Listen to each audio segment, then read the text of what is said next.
I said, welcome to the Don't Blink podcast, the pre-show. You already know, Uly go and then we go. Straight to the top, that's where we meet them there. You already know I'm coming through, we never leave them there. Nah, cause we rolling together, top down in Miami, yeah, enjoying the weather. Yeah, getting money together, we making moves together, and we grooving together, cause you already know nobody else could do it like that. Yeah. Sporting touch of hands. Round number one. There's that fast start, and that is the fastest knockout in bare knuckle fighting championship. Hey mama, no, born in the Bronx, raised in Dade. Been in the city since Pit had braids. Bajapanti parties, plata know how to sneak me out. Now it's 7-figure meetings, every day we need a house. It's game time, the game's mine, you know the vibe. Yo viajaba el mundo entero, rapping 305. Welcome everybody to another episode of Don't Blink podcast. Yes. You know I got the kid in the building. Oh yeah, we in here, baby. Hey, welcome back. Welcome back. Yeah. Welcome back. Welcome back. We missed you last week. Oh man, but I seen it. It was amazing. Yeah. It killed it. Shouts out to Ash, came through in the clutch off the backboard. Boom. That's right, what she's chatting. That's right. Today we got a great guest, man. We Yes. got Mr. Wayne Rawlins. Thank you so much for joining us. Yes. Thank you so much for joining us, Mr. Rawlins. You're a big person in my life, man. You know what I mean? You might not know that, but you're a big person in my life. You've helped me with a lot. You've helped father figure that I have in prison with a lot of things, and I want to let our audience know who you are. So can you explain to us what is it that you do and what do you do for a living? Sure. I'm a consultant, and I'm the project manager for the Miami-Dade County Anti-Violence Initiative.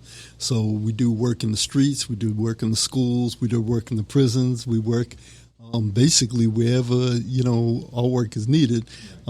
So in the prisons, we have a positive peer leadership mentoring program where we go to Everglades Correctional Institution, work with men that are interested in being positive peers and help people to transition back into communities, and also help to be a positive peer there on the compound as well.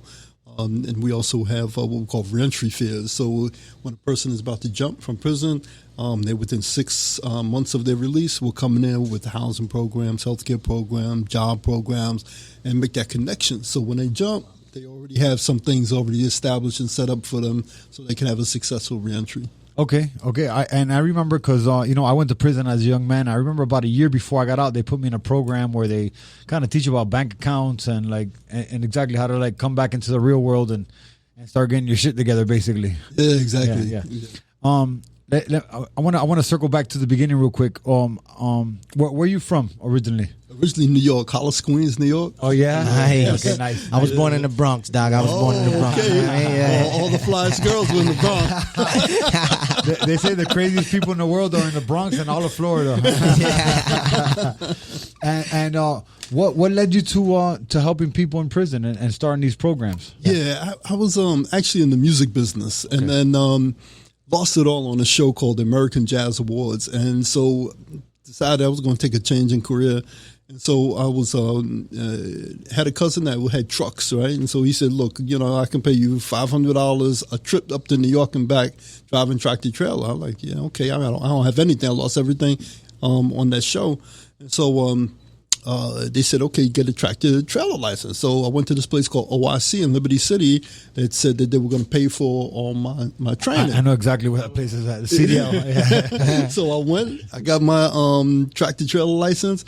And when I came back to OIC to present my license, the executive director said, "Have you ever done any bookkeeping or accounting?" I was like, "Man, that's crazy." But yeah, my grandfather was the first black CPA in New York, and he taught me all about bookkeeping. But I was an artist, so I was like, my heart wasn't into the bookkeeping, but I knew how to do it. I knew how to do it well. So I helped OIC bring their books up to date. And then I left. I did never did no long driving, those trips to New York, but I did some local driving and stuff like that, and some entertainment consulting. And then a year later, I went back to OIC, and their books had fallen behind again, and now they needed a full-time, bookkeeper. Yeah. So I said, okay, I'll do that. And 6 months after that, the executive director, he got sick, went into the hospital, and so they asked me to run the organization. And so this was like a job training and placement organization, so half of the people that were coming in through my doors in Liberty City, they had criminal background, Right. So I was working with people that wanted to work, but the background was holding them back. You know, what years was this? This was like 94, 95. Okay. You know, and so we started this initiative with the Miami Heat called the OIC Miami Heat Entrepreneurial Academy. So he said, okay, if you can't start a job, you can start a business, you know. And then how you ever go into a restaurant and ask the restaurant owner, you ever been arrested of a felony? Right. You know, so you just go ahead and, you know, go and be your own entrepreneur, you know, and do your own business. And so that's the way I get around those questions. Then, by being your own exactly, boss. And then you can also start to hire other people that in the same kind of situation. Right. So it got a lot of notoriety, man. You know, up in Washington, they were like, "Man, what are they doing in Miami?" That's deep. So anyway, you know, we took over an initiative called the Weed and Seed. It was, it's not what you think it is. Right.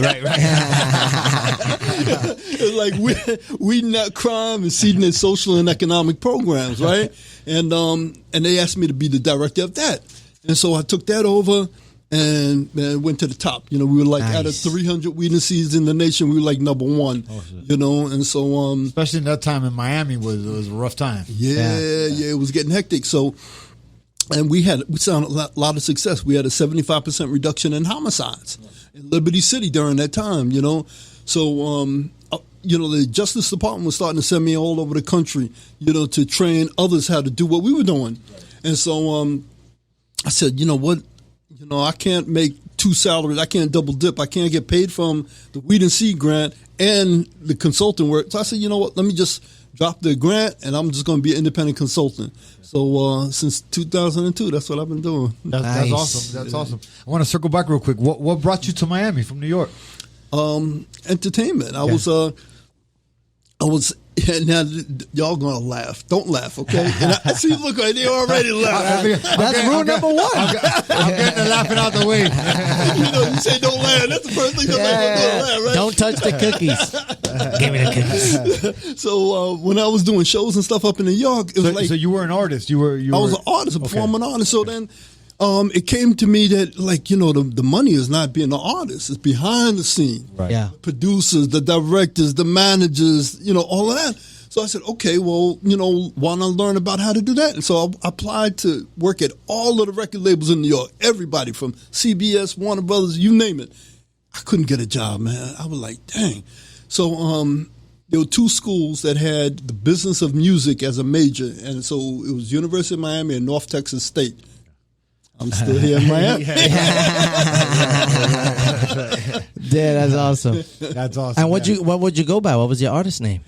No, Wayne. Wayne, okay. Yeah, no, I didn't have no time. That's dope. You were doing jazz music. What's your thing, right? Jazz, but I did rap. I did classical music even. I mean, the whole... Like production side or like rapping on them or like... Yeah, well, I was more like producing rappers, okay, you know, but I wasn't much of a rapper. Gotcha. So producing, hell yeah. Damn. And actually, what got me out of business was a group called the Dogs. Oh yeah, What? They had the Dogs, and they were doing a show at the National Guard Armory up in Overtown, and you know, they brought up this young girl from the audience, and they did some like really raunchy stuff on the stage. Yeah. I said, man, I got to get out of this, man. Okay. It's like, you know, just, you know, really bad. You know? Yeah. You know, talking about that, we had JT Money from Poison Clan on here 2 weeks ago. So he was one of he was the pioneers of that. One of the pioneers of those raunchy Miami music. And then you got me across the table that if you see some of my shows, I get wild and crazy. Yeah. You're bringing that Miami bass back. Hell yeah. So how'd you get into the anti-violence? How'd you start bringing that into the prison system? Yeah, because that's huge. And I mean, anti-violence is huge in anti-prison. I mean, in the prison system. Yeah. No, well, there was this dude that came to me. He heard me give a talk. Right, I was giving a speech, and back then I was really good at giving speeches. The dude said, "Man, you need to come into the Juvenile and talk to the kids over there." You know, and I was like, "Okay." You know, so I went into the Juvenile, same place you and I went. Right. You know, that up. Yeah, but this was, you know, a while ago. Yeah. So went in there, talked to the kids, and they said, "Man, you need to go over to TGK where the direct file children are." I went over there to TGK, did the same kind of thing, and you know, just I guess my name got out there, and I started doing more work in the prisons and all of that. I Yeah, want they were to like, bring that Wayne, up. you got to bring Wayne. Yeah, absolutely. I know. I mean, I went with Mr. Rawlins to the Juvenile Detention Center here in Miami, and I got to speak to some kids. It was a great moment in my life, man, because Yeah. I was one of those kids at one point in my life, and I needed somebody to that I could kind of engage with and that I felt close to talk to. So it was a funny moment because I was with him, and we're watching the kids come in, and one of the kids comes in, he stops next to me, he goes, "Man, I'll shoot you." What? I swear. You're talking about, these kids are wild out there, man. Mr. Rawlins, come get Jonathan over here, please. Yeah. It was a great moment. I hope to do it with you again soon. Yeah, for and sure, I would for like to sure. join for sure this time around. Yeah, definitely. So you're still working with the prison system, obviously, and still doing the Yeah, I'll be there this Friday over at Everglades Correctional Institution. Okay. And what do you do when you go to the prisons? Yeah, positive peer leadership mentoring. So, basically we look at how can, you influence others on the compound, Right. to be positive. And then when you get out, when you jump, what you can do to be positive in the community. And so we've been very successful, man. Like 4 people have gone before the parole commission that are in our program. All 4 have gotten out. Oh, wow. Yeah, Nice. so it's going well because they're not having any disciplinary reports, Right. after joining the program. Right. And the same program we started in Indian River Correctional Institution. Okay. That's where all the children were held. Right. That used to be a juvenile. Yeah. Before they closed it, all the juvenile. So I go up there. I talk to the assistant warden of programs, and I asked him. I said, "You ever have any gang problems here?" He said, "Man, that's all we deal with all day. Damn. The dudes from the north against dudes from the south, Haitians against everybody, and Latin and La Familia, like crazy, And so I said, "Okay, well, let me come up there and just take a little test run of this positive peer leadership mentoring." And they said that because what we did is we continued to do it on an ongoing basis. And they said they didn't have one more violent incident after we started the program. No serious violent incident. So let me. I want to ask because I'm honestly curious. How does that work? How do you stop that? Because prisons are run by gangs, So how do you stop that from happening? Yeah, well, strategic planning. That's my expertise, right? So we teach the men how to develop a strategic plan. Say, what do you want to do? So the men came up with, at Everglades, for example, they came up with 3 things. They wanted to write a book, which they did. They wanted to start an indigent inmate hygiene program. So, a lot of cats can't make it through the month without toothpaste and all of that stuff. And as a matter of fact, your mom is a contributor to that, I went to her house the other day. She had bags everywhere. Yeah. And then they wanted to do a summit.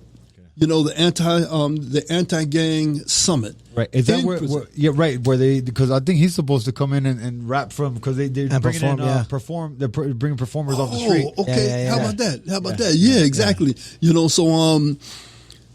So it was the first time in the United States that people from the outside got together with people from the inside and developed strategies on how to reduce violence, not only on the compound, but back in the community. So it was dope. I mean, we had, a lot of high-ranking people. We've had the public defender, Carlos Martinez, come on out, and Desmond Meade, who does a lot of work with rights restoration, and he's one Time Magazine's 100 most influential people in the world. Wow. And so they all have come to the summit, and it was all developed by the men.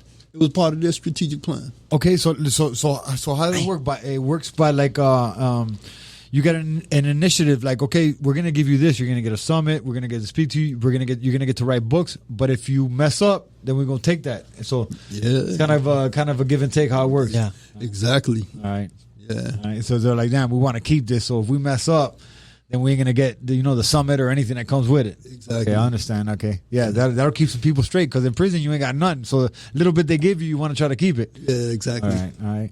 And what's the walking one stop?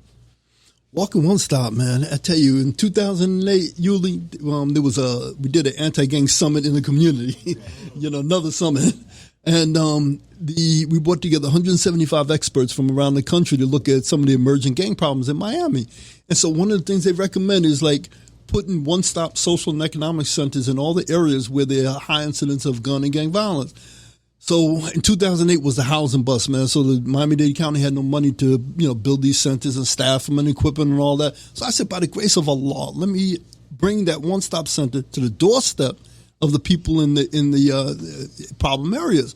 And so, we'd bring, again, like, I said, what we do in the prisons with the reentry field, we bring career source, we bring health care, bring everything, and then knock on the people's door and say, yeah, it's right there at their doorstep. Because in the past, we used to do events like at community centers and public housing, Yeah. and people wouldn't come across the street. Yeah, they wouldn't To go. access, the opportunities. So this time we said, okay, we're going to do walking one stop. We're going to bring this one-stop center. We're going to walk it right to your doorstep. And we've done over 200 of them, man, since 2009, and it's been so impactful. It's been, recognized all over the nation. That's amazing. That's amazing. Yeah. And let me ask you, during 2020, during the pandemic and stuff, how were you able to do anything with the prisons? Well, the prisons we didn't. Everything was locked down. That was on lockdown. Yeah. So we didn't do much, but we did a lot of work in the streets, And when the rest of the nation was seeing spikes in homicides and all of that during the pandemic, we had a 50% reduction in homicides. Awesome. Man, because we were just, the reality is not everybody's a shooter. Right. You may be a gang member or you think you're a gang member, whatever, but Right. You ain't trying to kill nobody. yeah, you may not turn, and you may not pulling that trigger and shooting somebody in their face. I mean, not everybody got that in them, So we identified, it was only like maybe 60 people, that were really driving the violence. And so we gave them all of our attention. We said, okay, look, we want to see you safe, alive, and free. We're going to give you access to jobs. You want to relocate? We'll buy you a bus ticket, a plane ticket. We'll help you we'll pay your first month's rent in Atlanta, Chicago, whatever. But you can't stay here in Miami, because you're too hot. Yeah. You're too hot. A lot of these cats, man, the blood already been spilled. So they got to get out of here if they want to, like Wavy Navy, man. He got stuck here and never jumped and... Yeah. No, I'm sure there's a lot of other people just like that got stuck here and they didn't make it another week or two. Exactly. Yeah. So that's a beautiful thing, man. So we everybody else was spiking. We had almost 50% reduction in homicides. That's awesome. Yeah. And you do you have any programs like that, like a peer leadership for the kids? Well, right now, we've done some stuff, via Zoom, with the kids. With the positive peer leadership, but not right now. So, I mean, we're hoping to get back into the juvenile detention center soon. Okay.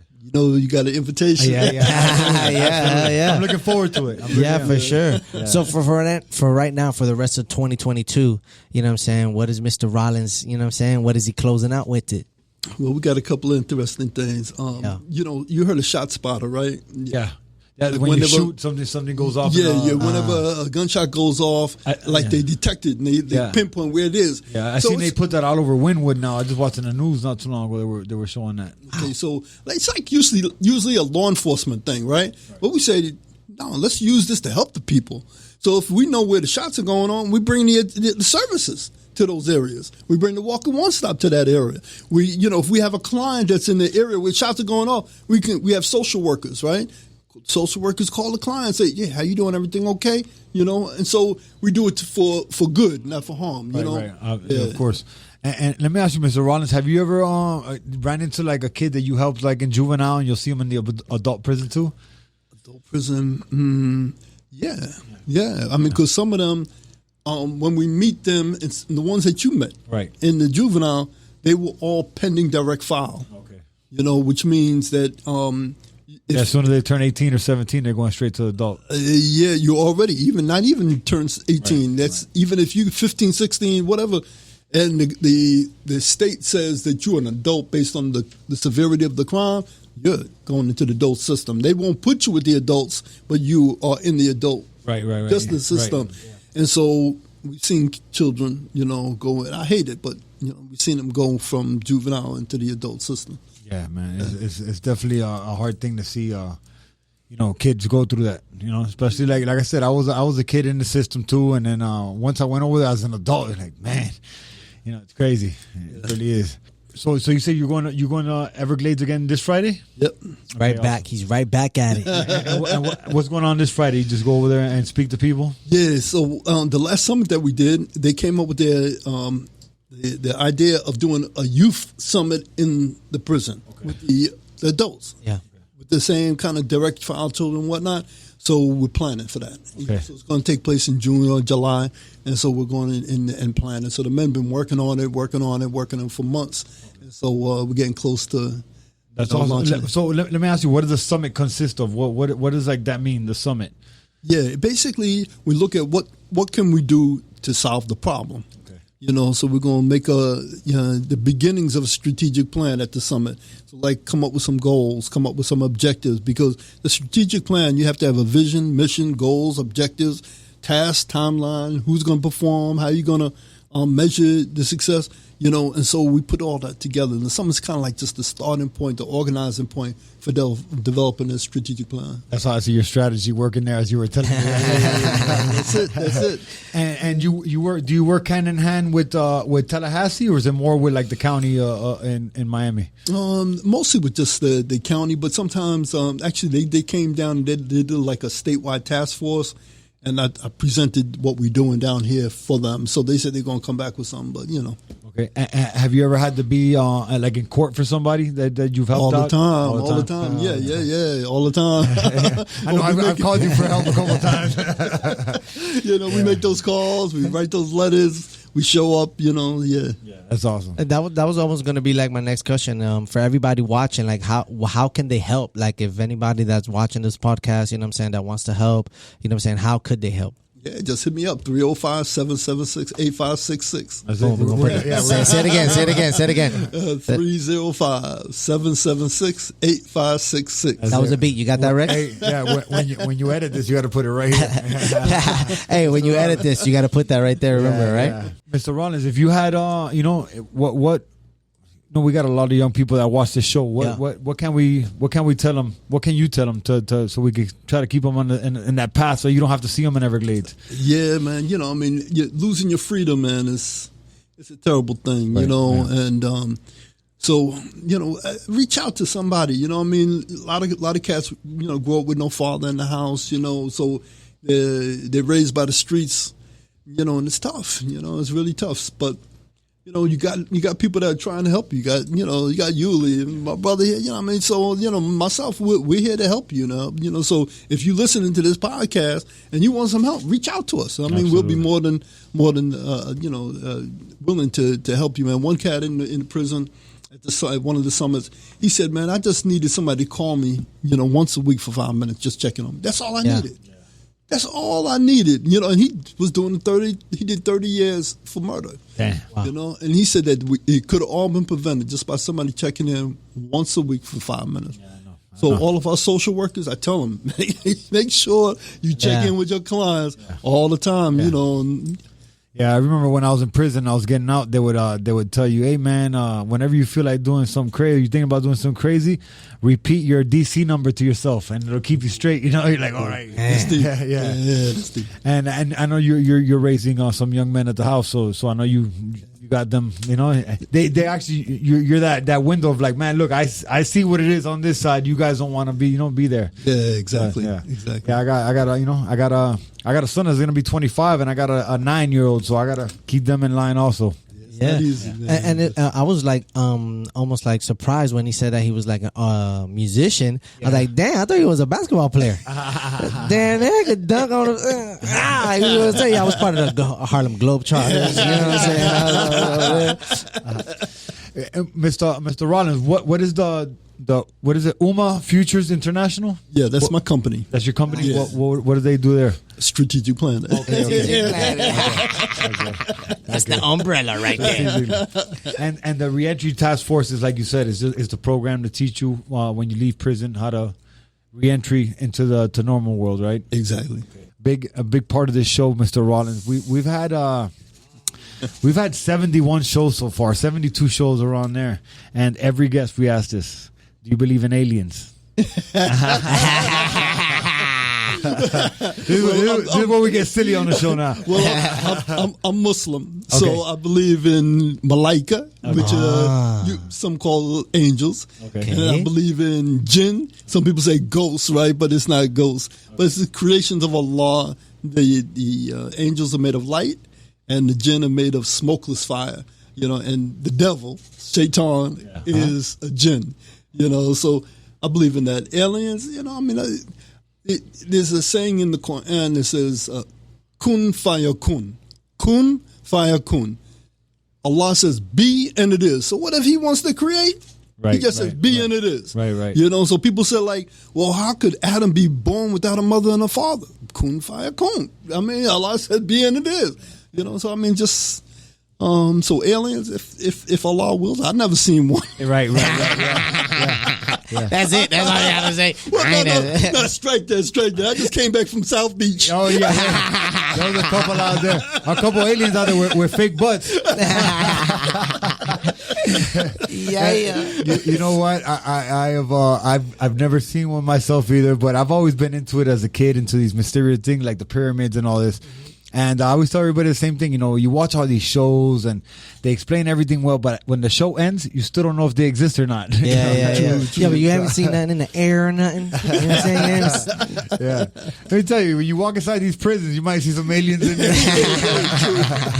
But he taming them. He's like, you know what I'm saying? They helping. Mr. Rawlins, man, it's been amazing having you on. Yeah. I've been looking forward to this for months. Yeah. We've been trying to get you on. I know you've been busy, and I look forward to seeing you again soon. Hopefully at one of my fights. Awesome. Yes, sir. Yeah, Thank you so much for your time. All right, man. Yes, sir. Hell yeah. Okay, don't blink. Hey. Don't blink, y'all. Y'all seen another episode of Don't Blink Podcast. We got the kid. Yes. And Mr. Wayne Rawlins in the building. Check out his One Stop. We're going to have his phone number right here. If anybody needs to reach out, anybody feeling like they heading the wrong way, we got some help for you, man. Thank you guys for tuning in. Pow. Thank you, man. Pow. I think me and Two Nights got something great going on. We got some great guests coming up. It's gonna be dope. We got some dope people that already signed up to do it with us, which is great. A lot of people show us love, and it's because we love them back for sure.